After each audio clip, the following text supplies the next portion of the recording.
na kami, guys.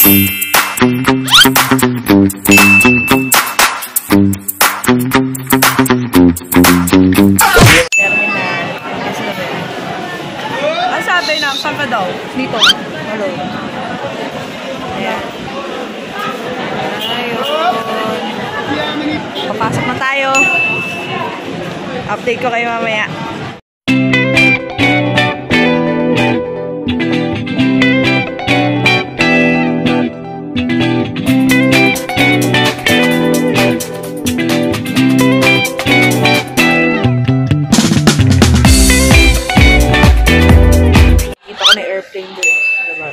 Pero mamaya pa yung flight ko. Mga 11:25 pa yung flight ko. So, ayun, maghihintay muna ako kasi napaaga ako nung dating dito sa Naiya. And kasi first time ko, ayoko naman maligaw-ligaw ko or mga panga pa. So, mas magandang mas maaga na. Punta tayo ng Seoul. Bibisitahin natin ang utol ko doon. Nice! Maraming tao. Ayan.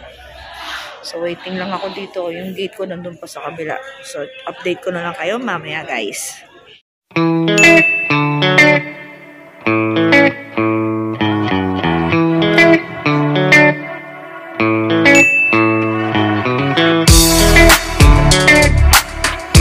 One eternity later. Guys, andito na ako sa Incheon.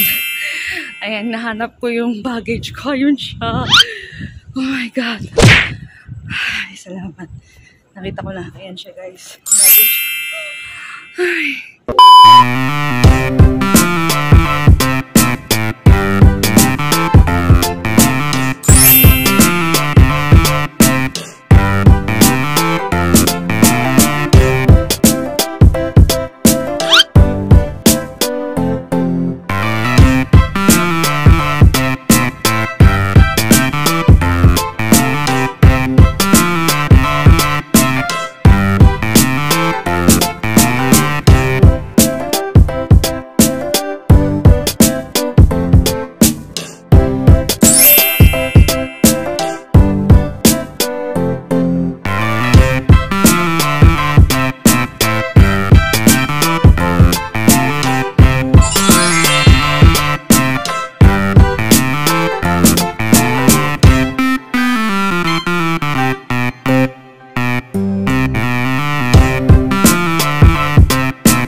A few moments later. Ito na namin, food namin ni Ayong ngayon.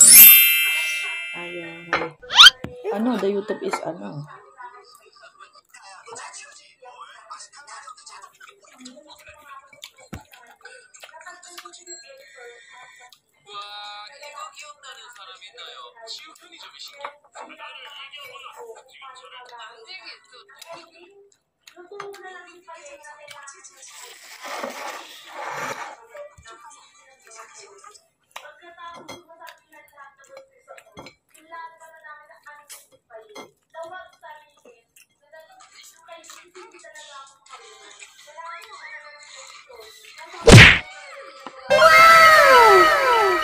This is fun.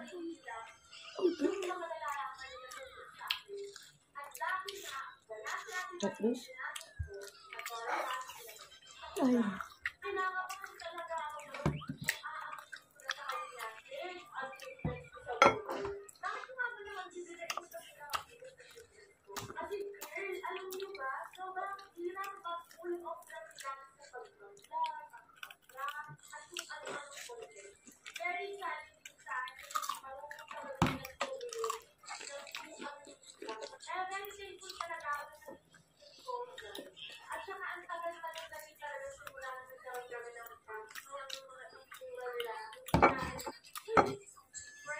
Marte?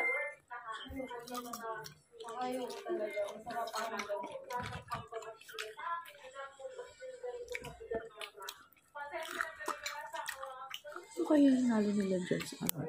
Sarap ng sausawan?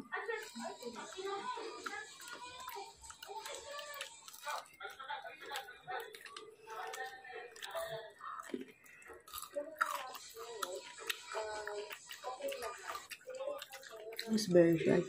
Hindi ko natitig ba? Sarap. Pati yung sauce, ang sarap. Yung sauce nila, gusto ko. Sabi sa'yo, iba talaga magtimpla mo ako yan. Grabe. Pero may mga tumatagal yung sabi, parang hindi mo gusto na lang.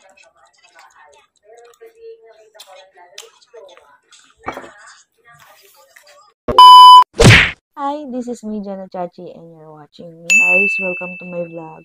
Actually, kababalik ko lang ulit mag-vlog, as in ganitong vlog. Kasi sa previous vlog ko, nag-short vlog lang ako ng mga niluluto ko. So, pasensya na sa boses ko kasi mahina dahil gabi na rito. No? I just wanna share my experience going here in South Korea. Yung tanong, kasi marami nag-PM sa akin, marami nag-message, but hindi ko sila ma-replyan dahil may mga naasikaso ako. No? Dito na lang sa vlog ko sasabihin. So, first, why am I here? No? Bakit ba ako nandito sa Korea? Kasi pinasyalan ko yung ate ko. And at the same time, gusto ko rin pasyalan yung mga magagandang lugar dito, no? So, I decided na pumunta dito by this month kasi next month is darating naman yung asawa ko. Hopefully, next time na makabalik ako dito, kasama ko yung asawa or yung kapatid ko na bunso, no? Si Janina. And hopefully, lahat sila, no? Yung family ko kasi mas enjoy kasi magbakasyon kung marami kayo talaga. Nakakalungkot. Kasi isa ka lang magto-travel. And wala kang mapag-exchangean ng mga chika mo or mga nakikita mo sa airport, sa mga paligid mo, gano'n. Second naman na tinanong sa akin, paano ko nagkaroon ng visa, no? So, nagpunta ako syempre sa Korean Visa Application Center. Ang Korean Visa Application Center, you can search it generally, no, sa Google and it will show up naman. And then, all you need to do is click the website and then go for further inquiries. Or apply ako ng visa ko September 6, no, 2024. So, nakuha ko yung visa ko September 20, 2024. But the Korean Embassy just only processed the visa for only 10 business days or working days. No? And sometimes, napapaaga yung pag-release ng visa. Yan yung timeline na sinubmit ko yung documents ko for visa application. And that's also that time na nakuha ko yung visa ko. And after that, actually, hindi ko nga siya talaga totally alam. Kasi, share ko lang, napunta kami ng kapatid ko sa meeting ng isa pa naming kapatid sa school. And then, my older sister, yun nga, tinawagan yung kapatid ko na approve ako sa visa. Which is, wala talaga akong idea na approve ako. Kasi, she's the one who's always checking the website, no, ng Korean Visa Application Center if approve ako or hindi. Nalaman ko na approve ako, kaya na undecided kung tutuloy pa ba ako or hindi kasi nagkaroon kami ng maliit na problema ng ate ko. Salamat sa Diyos at naging okay. So, yun, nag-book na ako agad ng month ng September as well, no? So, yun, nakabili na ako ng ticket, no? Directly ako bumili ng ticket sa Philippine Airlines. So, and I've got the cheapest ticket nila. It's a two-way ticket na, no? So, papunta dito sa Korea tsaka pabalik ng Manila. So, I've got 18,000 pesos all in all, including the travel tax, no? Yung travel tax, actually, you can pay it once na pagbalik mo na lang, no? But however, I just pay it para wala na akong iniisip and dire-diretso na lang paglabas ng airport. Before kasi, napaplano din kami ng ate ko na pumunta ako dito way back 2020. But since kasagsagaran ng pandemic, no, ng COVID pandemic, yun, na-change, no. At ngayon lang ako nagkaroon talaga ng time para mag-apply ng visa. Kasi, yung work ko rin is panggabi, so, parang puyat palagi hanggang sa hindi ko na nafokusan. And mahirap mag-apply nung nag-uusap kami kasi, nung COVID kasi maraming hihingin sa documents. At the same time, sobrang strict nila when it comes to safety protocol or health protocol. You need to provide yung COVID vaccination card, yung travel insurance, so marami. So, good thing ngayon ako nakapag-apply and good thing na nandito na ako. Actually, magbabakasyon lang naman ako dito. Papasyalan ko lang ate ko and yun lang. So, if ever na magkaroon ulit ng time, I will go back ulit. Pero sana kasama ko na yung kapatid ko or yung asawa ko or sana lahat sila, di ba? Kung carry ng budget. Ganun. Paano ako nag-apply ng visa? Tsaka what visa I have? So, I have a tourist, C31 visa, no? So, pang short term siya. And kung gusto niyo malaman yung requirements about it, you can check yung Korean Embassy, no?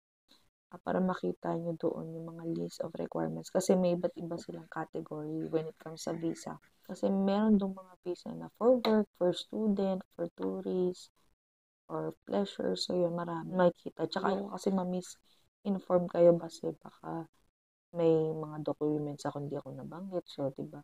So, mas sure na pumunta kayo sa website na yun. And, lalagay ko na lang din dito sa vlog ko, no? So, yun nga guys, pwede rin kayong makipag-communicate dun sa live agent if may available or if wala, yung most of the time robot agent ang nandoon. Pero makakuha pa rin naman kayo ng mga relevant answer based sa question na i-ask nyo, no? So, yun lang yung ma-share ko ngayon. So, it's my day 1 here in Korea. And hindi ako napasyal pa kasi wala akong tulog. So, gusto ko munang makagain ng energy na makatulog. And tomorrow, ayun, for my second day, I will show you kung saan kami pupunta, kung ano yung gagawin namin. And abang lang kayo sa YouTube ko. And if hindi pa kayo nakasubscribe, don't forget to subscribe on my YouTube channel. And if hindi pa kayo nakafollow sa Facebook page ko, just follow. So, para ma-update kayo. Actually, yung i-share ko sa inyo ng mga website is very relevant. Lalo na kung gusto nyo talaga makita lahat ng mga list of requirements. At the same time, meron doon na specific section where you can download the application or Korean application form. So guys, before ko i-end yung vlog ko, to sleep na. You go or you need to go to school. Tomorrow we will send you to school. Okay?